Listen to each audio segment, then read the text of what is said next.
we'll call the council meeting to order, please. Should be a resolution to adopt the agenda. Yeah, moved by myself, second by Councillor Lane, that we resolve that the agenda be adopted as presented.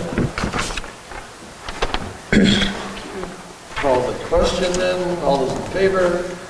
It's confirmation of the minutes. Once again, moved by myself, second by Councillor Lane, that we resolve that the minutes of the regular meeting of August 17th, 2022 be hereby approved. All statutory declarations have been complied with.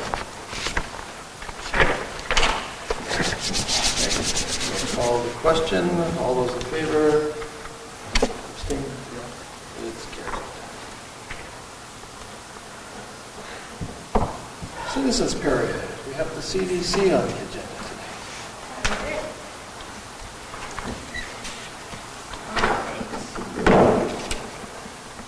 You want some help? Yeah, this is just two sets of the same information here. Want to start with this? Or gonna... Sure. Okay. One each. No, so there's 4 concepts on in each package, so if we can share. Oh, share, okay.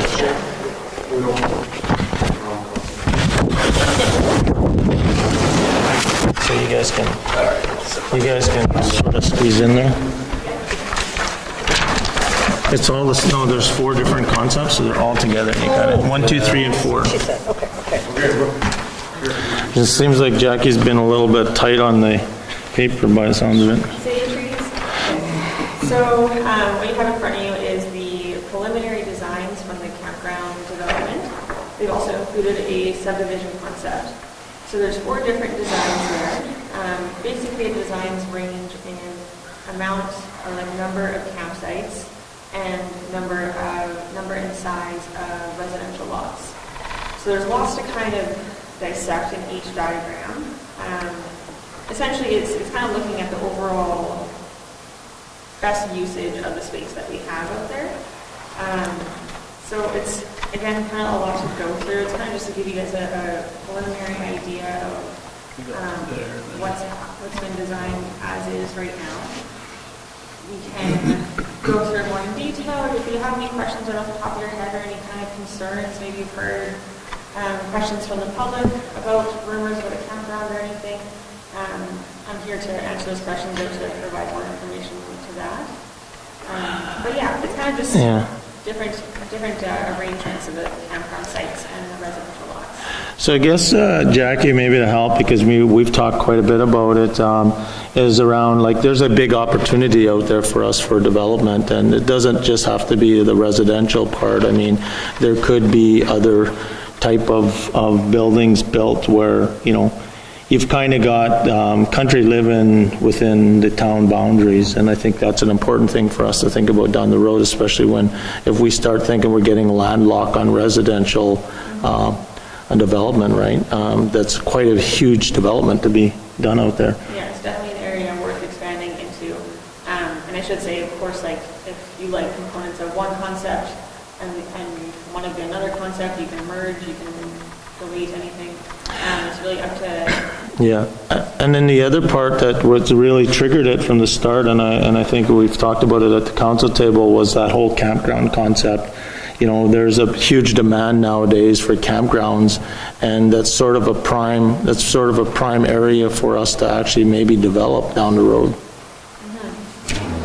So is there any, like, a recommendation coming out of this in terms of how maybe, like, if we're like phasing it in or Yeah, I think kind of the first recommendation was to phase in behind Molly's place there. Okay. And I think through our research, RV sites are definitely the ones in most demand. The tenting sites are kind of secondary demand, but they don't go as fast. And if we were to develop behind Molly's place as a campground portion of it, I think just seeing how that goes, like, that would be definitely the first phase, I think, that would go in. And then the large parcel to the right of that, where it's all bush right now, that would kind of be the second phase, which if they needed to expand. And then on the campground side too, right, Jackie, I think that you've already done the business case, high-level business case for that, and generated like a 5-year cash flow plan on what it would look like and where possible grants would come from and those type of things. So there is opportunity there, and especially right now there's that I'm going to get the number wrong, but I think there's $100 million that the government has got out for grants right now for culture, those type of things, that maybe there's something we can grab onto there and sort of get some support. So, and I know a while back that we were thinking about, but doing it and kind of just, let's see how it goes, but then there were some fine details like lagoon, like Right. Brower. Has that been, do we have that kind of, is that figured out in this plan? Not in detail. Okay. Essentially, the result, or like the solution right now is transferring everything to town. Okay. And so that, of course, creates another set of issues, and just with staffing, extra charges and everything like that. But Okay. I think what we're trying to do is to either work in costing of, let's say, if you're to build a small unit or something like that. Okay. But I think that's just way out of the picture for this kind of. Yeah. Well, and I think too, if we get into a larger development, we would need people like Landmark and others that to get involved with us, because infrastructure-wise, I mean, we're going to need treatments and, water systems, and so it is a big dream, but I really do think it's viable down the road for sure. It's something we should be working towards. So, do we improve anything on the blank stuff with Transport Canada? No, like in regards to the campground stuff, it's all done within the boundaries and regulations of the airport. So where would you be in this, Jackie? Like, the cat is wonderful, right? It's great. So what do you need to do to start the campground? So, kind of the next step would be expanding on that business plan. Once we decide on a concept or like a formal design, then we're able to see how many sites we have so we can extrapolate the numbers. And then it just comes down to funding and basically trying to leverage grant funding to see what we can use and how fast we can develop it. Jackie, did we share that Clearwater Lake Campground opportunity final report with council? I believe we should. Yeah, so I think that sort of laid out sort of high level kind of what the funding flows that were going to be needed and the investments there. And it wasn't a tremendously No. investment and it was pretty much cash return within Yeah, a fairly short period of time. Yeah. yeah. So, good. Any good. other questions about that? And I guess what, when me and Jackie were talking, we just wanted to actually let council know that there's been a lot of work going on behind the scenes on this sort of stuff, and that it hasn't been slipped. And although I know, as Councillor Lane has said, I really wanted to see us do something this year, but it just wasn't in the cards. So hopefully next year we've got something on the ground that we can expand the provincial camping and set up some long-term campsites for visitors and our local people. Any other questions for the campground? No, they look great. All right, I'll just go through the last CDC update that I'll provide this council. Just to kind of bring you up to speed on some of the projects that we've been working on. So the first one, and one of our newer projects, is the housing needs assessment.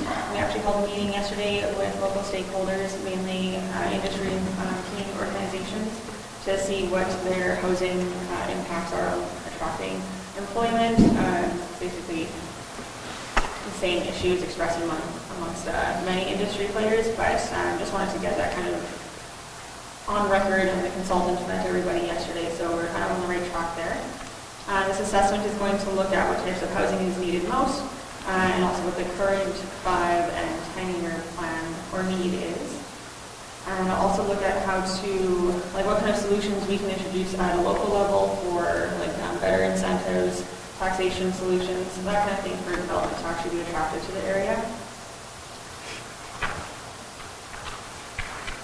Who's a part of that stakeholder group you said? So there was CKP, the Health Region, Manitoba Housing. There were a couple organizations or local groups that were kind of housing adjacent, like the Renewal Corporation and Community Futures.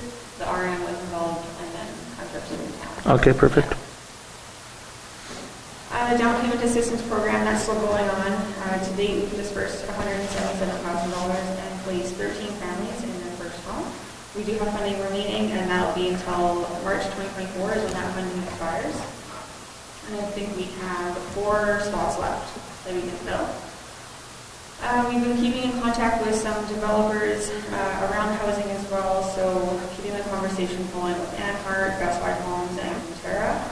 And Manitoba Housing has indicated that there will be some sort of announcement in the next few months about the land around UCN. We'll keep our ears to the ground. Continuing work with MMF, of course, in their development. You saw the presentation tonight, and on our side, we're still working on the development agreement, just going back and forth, trying to get that sorted out. The campground is a current project as well, so the preliminary concept designs, discussing the development and the development with the administration and staff, trying to get their perspective on things to try and make sure different angles are all covered.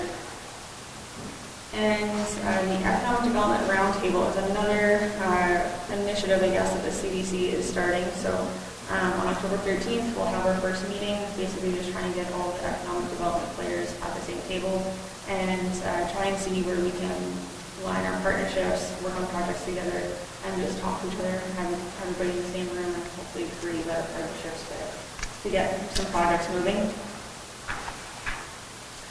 And the welcome package we're still working on, so that is the package that's going to help with immigration and newcomers as well as development, trying to get the data around our community that is appealing to both of those pools of people. And so it's kind of the ongoing projects that we have going on. Coming up, I'll be going to the Economic Developers Association of Manitoba Conference next week in Winnipeg to meet other active players in the province. We're going to be working on cultural sensitivity training for our CPC group in the community and looking at strategies to build a more business-friendly municipality.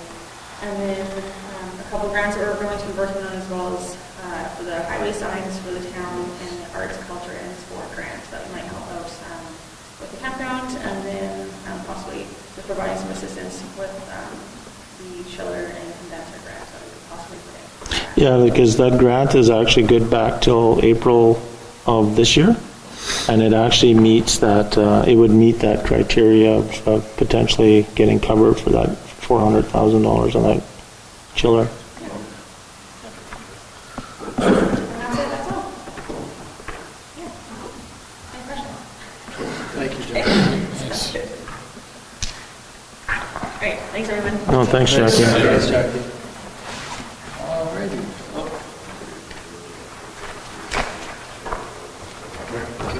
Well, good. Ready now, 22 Williams. On August 17th, I had come and asked a few questions. Councillor Atkinson had wrote down 12 questions. I was wondering if there had been any discussion about those questions and answers to them. And we were told by this council that there would be some discussion that night. I don't have the questions, Randy, so I'm not familiar with which ones in particular you're asking about. So minutes of the meeting, I guess, weren't taken, and Carrie Atkinson's questions weren't taken. She identified in that meeting that 12 questions were asked. Well, I believe I might be speaking out of turn here, but I believe after we had that meeting, there was a discussion and a formal review of that entire incident to ensure that there's no gaps in the system, and if there was anywhere that we can improve as a department or as a community. And my understanding that everything was addressed, it was responded to correctly, and there was no issue. And there's a written report on that. Well, how will I get a report on that? Well, I think if you want to sit down, we can set something up and we can sit down and go through it. It was done by I don't know if Jen can help me, but if it was done by the fire chief who went through all the details of that incident, and that's where it was. Okay, so that's the answer. Well, I can sit down with you anytime, Randy, you want to sit down and go through it. That's if council, I mean, we might have to have a talk about it, but if council is okay with it, I'll sit down with you. We might have to talk about it. I can take the schedule anytime you like. Yeah, no, I'm wide open too, so I got your cell number. I will text you if you want to meet with me here. We can do that. I'll meet with Jen to make sure you hold me. And then it would be helpful for me though, I know Carrie wrote down, but I've seen how she writes notes and it's kind of messy. If you do have some specific questions though, other than, we take all types of incidents seriously, obviously, but we did ask, this council did ask, and the administration had asked to review once again formally that entire call that we're talking about. And there was, off the top of my head, I read the report, and it's been a while now, but I didn't see any glaring, oh my goodness. A fire chief that wasn't employed at that time completed report. Well, it's like any investigator, I guess, Randy. They might not be in part of the incident themselves, but you having knowledge or somebody else having knowledge on how fire response and emergency response are supposed to take place. You have to come. Pardon? You have to come to. Ignored phone call. That's all we. No, but you have to. No, and I'm not disagreeing with you. That was highlighted in the report that there was a call made that. For a response, not an emergency response, but a more of a courtesy call to say, hey, this is what's going on. To elicit a response or to ignore a response? Yeah, but that's what we were discussing. Yeah, and there was no, the call was responded to when the person came back into cell service. But the exactly. You've obviously got all the answers already. But what I'm saying is the emergency response at that time, there was no request for the fire department to attend an emergency. There was a request for communications for the on-call person to call communications. We also understand that when the fire chief or the acting fire chief that had left town gave clear instructions to the firefighters that do carry an on-call system to respond to any calls that come in. So that was taken care of. We also know, and I think you're aware of that, typically the fire department wouldn't respond to an ATV rollover. But if there was a response required for the town fire department to respond to an emergency, and there was no response by the town, there is a mutual aid agreement that after 5 minutes, OCN's fire department would have been dispatched to attend the scene. So I guess, the bottom, if you're looking for, was a call made to the on-call to come and to call them. Yeah, that call was made. It wasn't responded to because he didn't have service, but it also wasn't escalated to say we really needed to talk to somebody. Right, but my question that day to the CAO when I came in on July 15th was a simple question of why was that call ignored? He didn't get the call. No, but in lieu of him, who sent an email that morning where the CAO is... There was no escalation of that call by communications to escalate the call. What do you mean escalation? They didn't say, I needed to call the CAO, I didn't need to call anybody else. That's my understanding. Do you know how many calls I missed when I was in that position? 0. I don't know, Randy. We're talking, but we're talking about, you asked this council to give us an explanation on that incident. I believe we've done our due diligence again to ensure that if there was something there, because nobody would like to put anybody at risk, and I've got some experience with that, ensuring that if there's an incident, we should review it, make sure there's nothing glaring there that we need to change. That's what needs to happen. Yeah, so what came about it is that incident, nothing would have been changed. There's nothing that we've seen there. But there is some support changes that could be done to make sure that if the communication needs to talk to the town, that they can start calling other people. And that didn't happen. I'll look forward to seeing... Yeah, so that's more or less a summary of the report. I mean, I don't know what else we need to talk about. But if you have more questions, I'd suggest you can email them to me. Just say, hey, I'm just wondering about this. And yeah, we can sit down and chat, no problem. Well, I don't know why I didn't email you. It should be to council as a group. Yeah, well, I mean, you can email the CAO, and then, I was just volunteering to talk, that's all. I mean, just don't email me. Email Julie. Yeah, email Julie, and then Julie will distribute it to the council, and then council will decide who the next steps on that. Thank you. All right. Bylaws, walking path closure, bylaw 4624. Resolution number 2022-144. Excuse me. Vote by myself, second by Councillor Lane, resolve the bylaw number 4626 being a bylaw of the town of the Pas to close a public lane in brackets walking path pursuant to Section 290 of the Municipal Act be read a first time. Right, and so this is just to get it on the table. There'll be more information to come. So we'll call the question on this one. All those in favor? Abstain? Carries.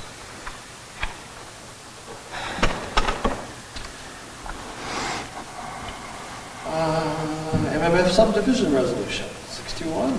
Resolution number 2022-145, moved by myself, second by Councillor Lane, whereas council received application 4457-22-7076 for subdivision approval from MMF for the subdivision of 157 Bell Avenue to create 13 new lots in order to develop multifamily housing, an early childhood daycare center, public green space, and a public road within this development. Therefore, be it resolved, the Council of the Town of The Pas approves the above-mentioned subdivision application subject to the application doing the following.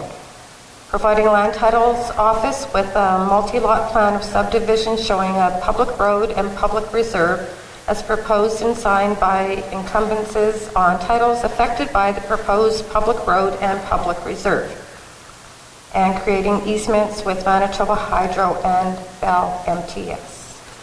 And this is from the public hearing prior. All right, we'll call the question then. All those in favor? It's carried. 622, Lake Lawn Extension. Thanks, Jackie. Yeah, thanks, guys. Moved by myself, second by Councilor Murphy, be resolved that council authorize a lake lot extension to December 31st, 2023 in the amount of $2,000 to the owners of Lot 26, Plan 55248, and this is the second request, that's why the amount is in $2,000. All right, we'll call the question. If there's any discussion. Call the question then. All those in favor? Abstain? Carried.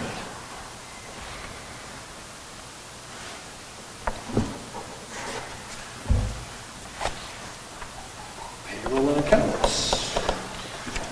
Moved by myself, second by Councilor Murphy, be resolved that council authorize the following accounts. Pay period number 17, in the amount of $129,106.69. Pay period number 18, amount of $114,663.82. General checks number 28312 to 28367, 28369 to 28373, and 28376 to 28414, in the amount of $613,638.34. EFTS, the amount of $155,487.04. All righty, we'll call the question on that. If anybody had any questions on anything in the check register? No. All right, we'll call the question. All those in favor? It's carried. 632. Resolution number 2022-148, moved by myself, seconded by Councilor Zelinski. Resolved that council authorize the following accounts. Check number 28368, 28374, 28375, the amount of $3,255.40. Okay, we'll call the question then. All those in favor? Abstained? Carried.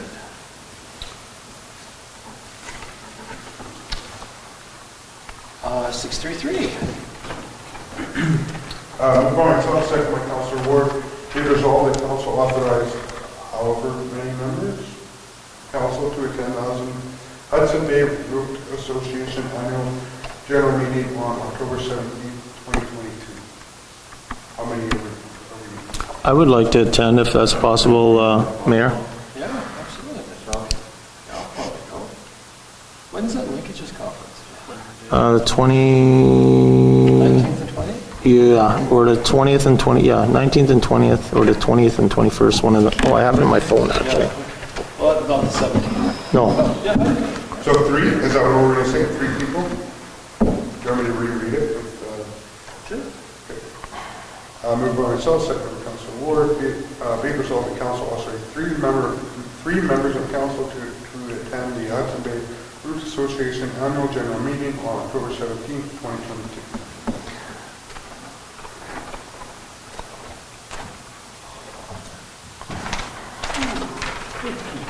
Call the question in. All those in favor? That's carried. The linkage conference is on the Thursday, Friday. IT services. Yes. Resolution number 2022-150, moved by myself, seconded by Councilor Zelinski.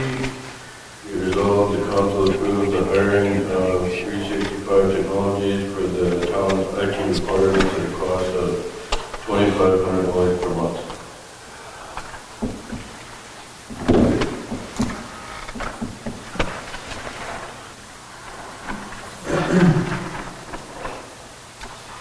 Question.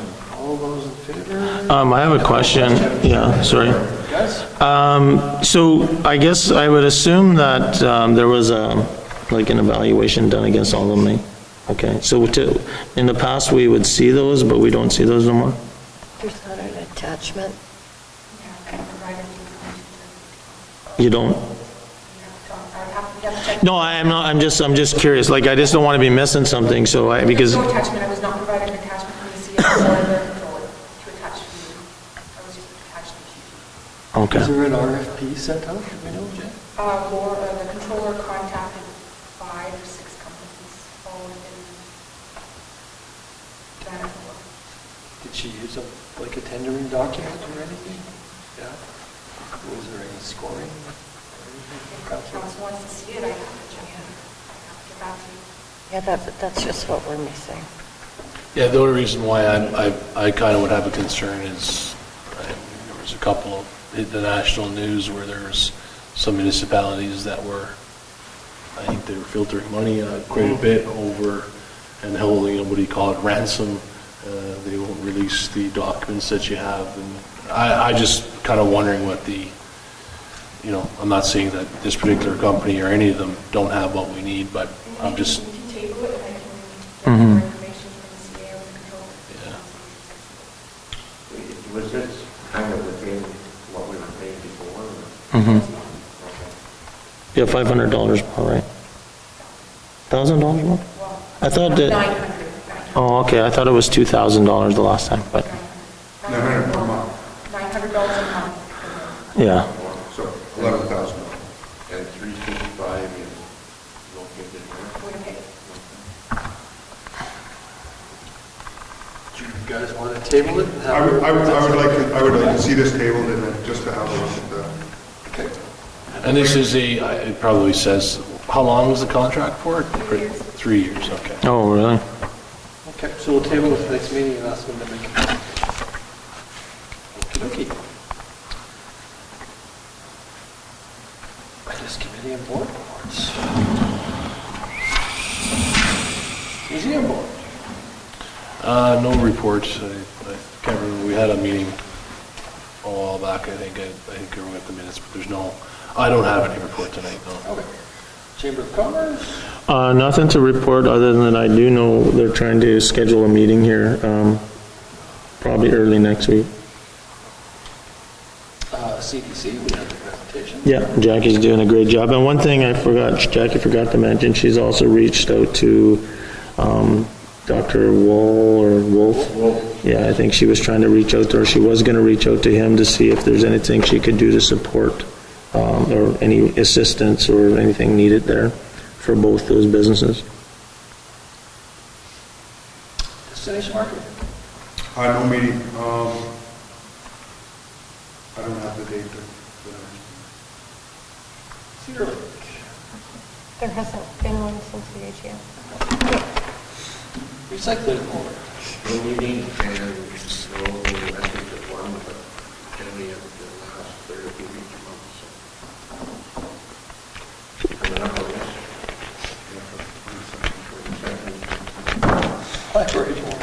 I believe it's tomorrow night. Yeah, I'm pretty sure it is. Scan, the meeting is canceled. Council planning, there's been no meeting. And KSD. Nothing. In the correspondence, there's the CAO's report, the manager's reported. Anybody have any questions on that they were interested in? No, it looks good. Yeah. Looks like they've been busy.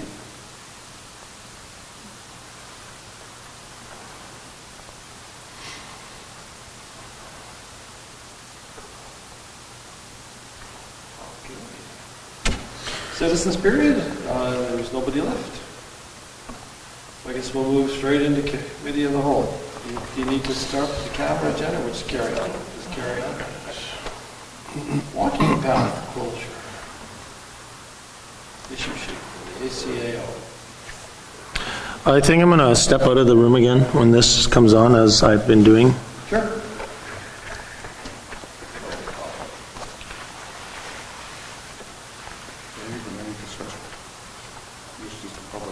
It's basically just information. Yeah. It's just information letting the council know that there'll be a public hearing. Yeah. Okay, just I don't want to be involved if there's anything discussing. Yeah. All right. Oh, maybe I want to say something. I already know what you're saying. So on this public hearing, that's, what's Yeah, that? I am, I'm tying my shoe. So is this, not that I don't want to see closure on something, but being so close to or better off just waiting to do it after, letting whoever's on the new council continue on? Because after this public hearing, so let's just say we do it, and then doesn't it take another, all that's just done and over that We've meeting? already done first reading. Just did first. Okay, so if someone objects in the public hearing, doesn't matter? Okay, At the okay, end of the day, it's council's decision. okay, all right, okay. I just thought there was another step, so that's why I was thinking, No, the Wait. next meeting, would be Oh. public hearing. After the public hearing, we'd go into council, Okay. then we would have second and third meeting of the bylaw during that council Okay. meeting. Unless there's a lot of objections, but then that's something you would discuss when Okay. you get to the meeting of the Okay. bylaw. okay, no, I just thought there was gonna be another step, and then I was like, oh, No. No, okay, if we don't have to do another step, and we can do it all, then okay. Never mind. Okay, The public or planning branch is good with it? they'll be sending a report. That'll come. Oh, that'll come next. That'll come for Okay. the public hearing. All right. Because the planning branch also sends it to like Manitoba Hydro, MTS, all of the site agencies. Is that our very last meeting? That will be your very last meeting. Well, you can call a special meeting after that. You could if you want, yeah. special meeting. Oh, boy.